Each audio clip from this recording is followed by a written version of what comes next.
అమెరికాతో చర్చలు ఫెయిల్ కావడంతో మళ్ళీ యుద్ధం మొదలు కాబోతోందా? ప్రస్తుతం దీనికి సంబంధించిన చర్చ జోరందుకుంటోంది. సంచలన ఆదేశాలు జారీ చేసింది ఇజ్రాయెల్. మళ్ళీ యుద్ధం మొదలవుతుంది, రెడీగా ఉండాలంటూ ఇజ్రాయెల్ డిఫెన్స్ ఫోర్స్ చీఫ్ ఇప్పటికే ఆదేశాలు జారీ చేశారు. దానికి సంబంధించిన బిగ్ బ్రేకింగ్ న్యూస్ చూస్తున్నారు. ఇరాన్లోని అణు కేంద్రాలు, కీలక సైనిక స్థావరాలపై ఎయిర్ స్ట్రైక్స్కు ప్లాన్ చేయాలని ఆదేశాలు జారీ చేశారు. సముద్ర మార్గాల్లో ఇరాన్ మోహరించిన నేవల్ మైన్స్, డ్రోన్స్ను ఎదుర్కొనేందుకు నేవీని అలర్ట్ చేసింది ఇజ్రాయెల్. లెబనాన్ సరిహద్దుల్లో హిజ్బుల్లా దాడులను అడ్డుకునేందుకు ఇంకా ఎక్స్ట్రా ఫోర్సెస్ని, అదనపు బలగాలను మోహరిస్తోంది ఇజ్రాయెల్. ఇప్పటికే వార్కు సంబంధించి కేబినెట్ మీటింగ్లో హింట్ ఇచ్చాడు నెతన్యాహు.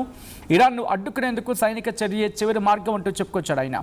ఇజ్రాయెల్ ఇరాన్పై దాడికి దిగితే మిడిల్ ఈస్ట్లో విధ్వంసం మరో స్థాయికి చేరే అవకాశం ఉందంటూ చర్చ జోరందుకుంటున్న క్రమం. దానికి సంబంధించిన బిగ్ బ్రేకింగ్ న్యూస్ చూస్తున్నారు.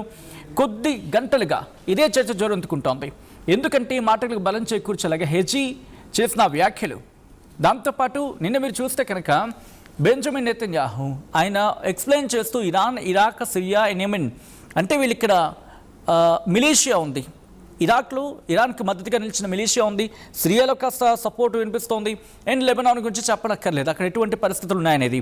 ఈ క్రమంలోని ఇటు Israel's army chief orders forces to prepare for possible resumption of war on Iran అని చెప్పుకొచ్చిన సందర్భం. ఇక్కడ కొన్ని అంతర్జాతీయ మీడియా సంస్థలు చెప్తున్నమాట. Israel army chief has ordered forces to prepare for a possible resumption of war on Iran, says Israeli media citing military sources అంటూ కూడా. ఈ క్రమంలోని ప్రస్తుతం ఇది కీలక దశకు చేరుకుంటోందా? మనం నిన్న కూడా మాట్లాడుకోవడం జరిగింది. ఒకవేళ కనుక ఇక్కడ ఆ టాక్స్ కనుక సక్సెస్ఫుల్ కాకపోతే ఇది చాలా దూరం వరకు వెళ్ళే అవకాశం ఉంది అని చెప్పి మనం నిన్న కూడా మాట్లాడుకోవడం జరిగింది. దానికి తగినట్టుగానే పరిణామాలు ఈరోజు మారుతున్నాయి.